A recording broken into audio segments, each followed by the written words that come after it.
In the 1980s, President Ronald Reagan gave a series of speeches basically saying that people of the Earth would unite if faced by an out-of-this-world alien threat.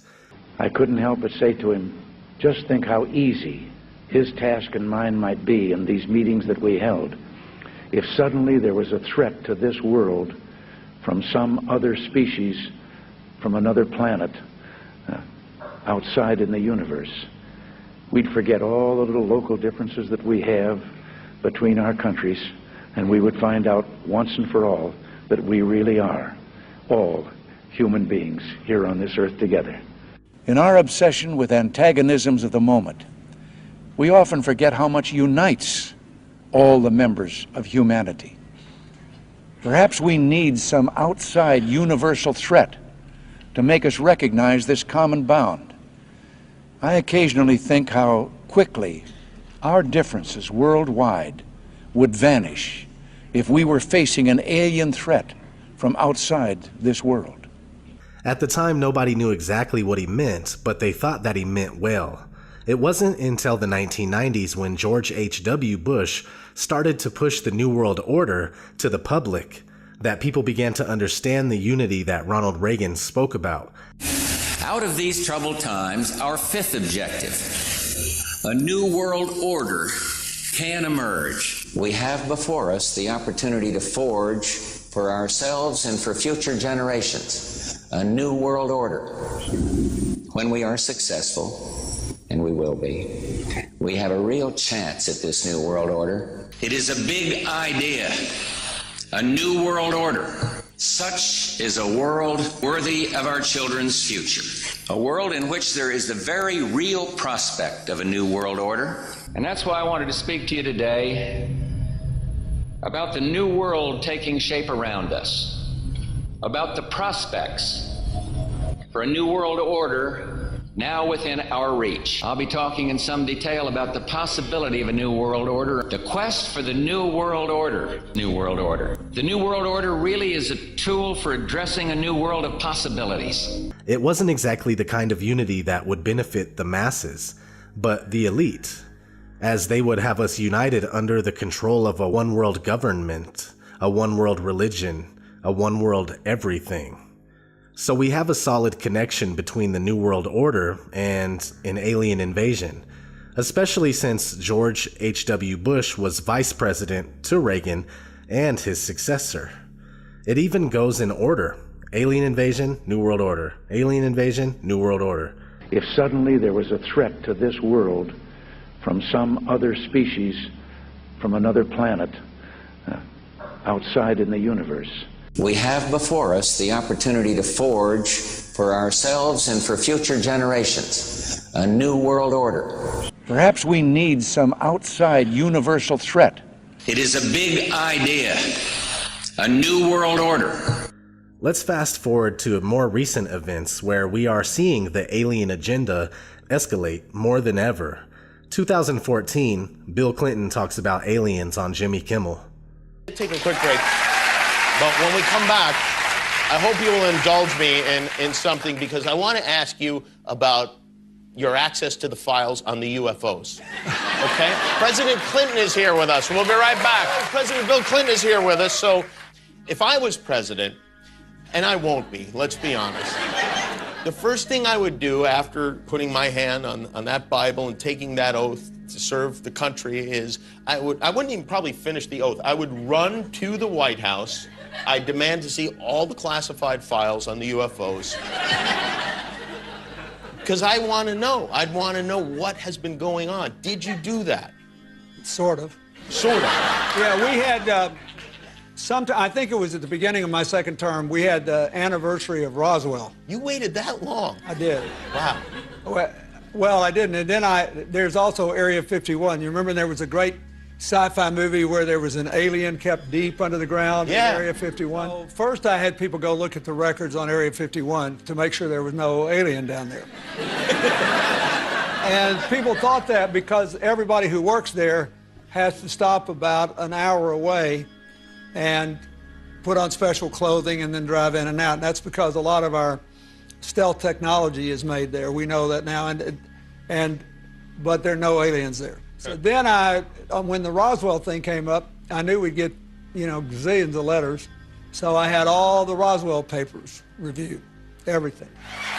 Well, I think, look, what do we know? We know now we live in an ever-expanding universe. We know that there are billions of stars and planets literally out there, and the universe is getting bigger.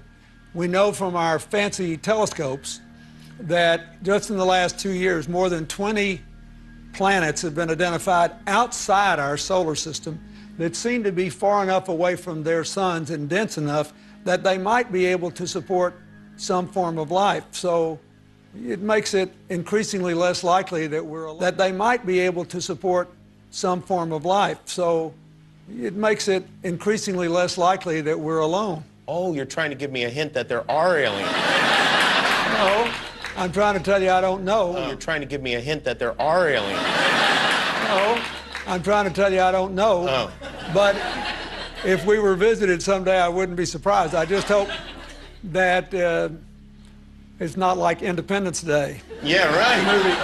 That it's a conflict. Well, now we have friendly Maybe the only way to unite this incredibly divided world of ours.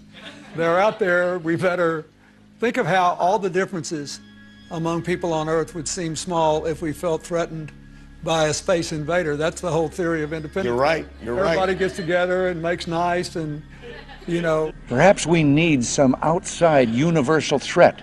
2015, Barack Obama talks about aliens on Jimmy Kimmel. This is something I feel like, if I was the president, and it's unlikely that that is ever going to happen. You never know. If I was the president... It was unlikely that I was going to be president. The moment I was inaugurated, my hand would just, it'd still be hot from touching the Bible, and I would immediately race to wherever they have the files about Area 51 and the UFOs, and I'd go through everything to find out what happened. Right. Did you do that? That's why you will not be president. Because that's the first thing that you would do. It's at the The top of aliens my won't list. let it happen. You reveal all their secrets. They exercise strict control over us. Now, there are a lot of people that are going to examine your facial expressions here, every twitch, everything, and say, and of course, so did you look? Did you see? Did you explore? I can't reveal anything. Oh, really? Because President Clinton said he did go right in, and he did check, and there was nothing. Well, that's what we're instructed to say. All right. 2016, Hillary Clinton talks about aliens on Jimmy Kimmel.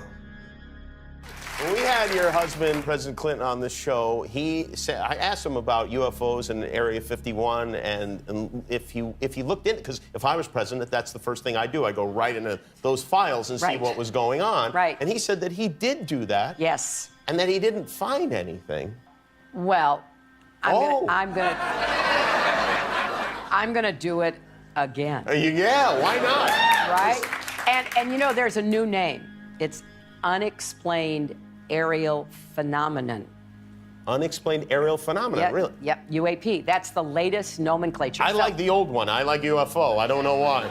Well, I think we can use them interchangeably, but I would like us to go into those files and hopefully make as much of that public as possible. If there's nothing there, let's tell people there's nothing there. What if there is something there? Well, if there is something there, unless it's a threat to national security, I think we ought to share it with the public. Well, what if everybody's all hopped up on medical marijuana and everybody gets paranoid? I would love it. That's why I want more research. If you share it with me, I'll decide what is the best course of action. I really have my ear to the ground. Well, I'm more than happy to do that. In my line of work, you got to keep repeating things over and over and over again for the truth to sink in, to kind of catapult the propaganda.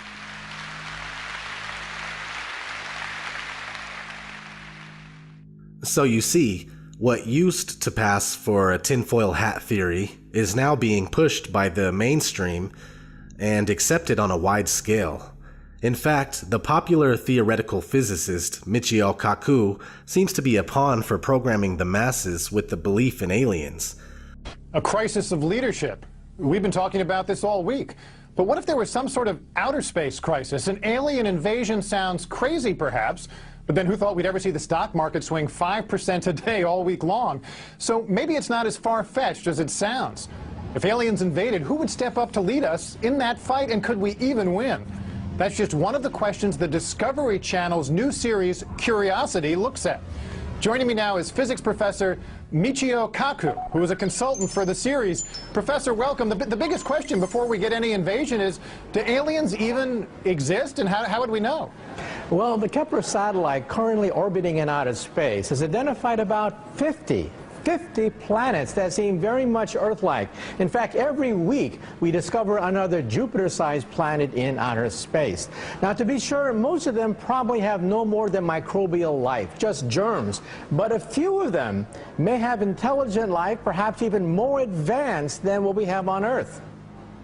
Now, so how does this actually work? When Discovery decided they were going to do a show on alien invasions, your phone rings because you're on the sort of speed dial for theoretical physicists who can help them do the war game for how this might play out? Well, believe it or not, we physicists have actually studied the question of what happens if we do encounter a hostile advanced civilization in space. Open your mind to the possibility that one day we will make contact with an intelligent civilization in outer space that could be thousands, millions of years ahead of us in technology. The Kepler satellite has identified 2,000 planets orbiting other star systems. So tonight, when you look at the night sky, realize that somebody could be looking back at you. Now, if there is a life form out there, they could be literally millions of years ahead of us. The universe is 13.7 billion years old, so a million years is nothing compared to the age of the universe. I mean, we have nothing to offer them. Are we going to get answers in our lifetime about this? Well, next we're going to focus our radio telescope to see whether we can eavesdrop on their I Love Lucy. Maybe they too have, Leave It to Beaver and TV shows like that. So we're going to focus our radio efforts now on this star to see whether there's any regular radio emissions from that planet. Oh, it's so exciting. Michio, thank you so much for joining us. Yeah, my pleasure. The big question of, do you think there's intelligent life elsewhere out there? Do you think there is? And if there is, do you think it's visited us before? Well, the big question is there intelligent life on the Earth? And I think not, by looking at the presidential debates. However, we have to look at the fact that just this week, NASA released the fact that 1,200 planets were discovered by the Kepler satellite just this past week. We always learned in school that there were 9 planets if you wanted to include Pluto. Yes, if you did or if you didn't want to. But with all the newfangled telescopes out there and in space, the discoveries seem to keep coming. So Linda Schmidt tells us about NASA's biggest haul yet. NASA's Kepler Space Telescope has made a groundbreaking discovery: 1,284 new planets. This NASA animation shows that it is the single largest collection of planets that have ever been found. I think it's really exciting to find that when you look up in the stars, at the stars at night, many of those stars have planets just like our solar system. And now we know that for sure. And so we now know that perhaps there are 1 billion Earth-like planets in our backyard, the Milky Way galaxy. Go out tonight and have an existential shock, looking at the night sky, realizing that there are probably 1 billion planets that are Earth-like. I think I only had to memorize 8 of them in school. I think I got off easy. Right. And to think that we're the only game in town, I think, is kind of presumptuous. But that question, though, the idea that there is intelligent life and it's been here, do you think we've been visited by extraterrestrial intelligent life? First of all, I think they're out there, okay? To kind of catapult the propaganda. Whenever a mainstream scientist says anything about anything, there are millions upon millions of people willing to form their belief system around the statements of that scientist. So here we are in 2016, and when you look at any online poll as to whether aliens exist or not, the belief in aliens always wins by more than half. So we have passed the tipping point for critical mass, which perfectly sets the stage for a Project Bluebeam fake alien invasion. Even though what we call outer space is not what we think it is, and we have never been to the moon or past low Earth orbit for that matter, NASA admits this on numerous occasions while you're not even paying attention. NASA's next spacecraft, already being built and tested across America, will do those things and more. This is the spacecraft that's going to take humans to explore the solar system. It's the next big step for NASA in exploration. Called the Orion Multipurpose Crew Vehicle, or MPCV, this next-generation spacecraft will enable America to explore beyond low Earth orbit. As we get further away from Earth, we'll pass through the Van Allen belts, an area of dangerous radiation. But Orion has protection. Shielding will be put to the test as the vehicle cuts through the waves of radiation. Sensors aboard will record radiation levels for scientists to study. We must solve these challenges before we send people through this region of space. The plan that NASA has is to build a rocket called SLS, which is a heavy lift rocket. It's something that is much bigger than what we have today, and it will be able to launch the Orion capsule with humans on board, as well as landers or other components to destinations beyond Earth orbit. Right now, we only can fly in Earth orbit. That's the farthest that we can go. And this new system that we're building is going to allow us to go beyond and hopefully take humans into the solar system to explore. So the moon, Mars, asteroids, there's a lot of destinations that we could go to, and we're building these building block components in order to allow us to do that eventually. So this leads me to flat Earth, and why, if we knew the Earth is flat and enclosed by an impenetrable barrier, Project Bluebeam would not work. If we all understood the truth about where we live, most likely the belief in aliens would be very rare. But since they lie to us and would have us believe that there are billions of galaxies and billions of other planets, the belief in intelligent extraterrestrial life becomes the norm. Not only that though, outer space and alien programming have been underway for quite some time. From a trip to the moon in 1901 to 10 Cloverfield Lane in 2016, the Tavistock Institute and Hollywood have been hard at work trying to introduce the masses to new ideas and manufacture our opinions. They've done a great job. We went from knowing that aliens don't exist to believing in aliens 100% without a shred of evidence. UFOs, on the other hand, are very real, unidentified flying objects. But all it is suppressed top-secret government and military technology.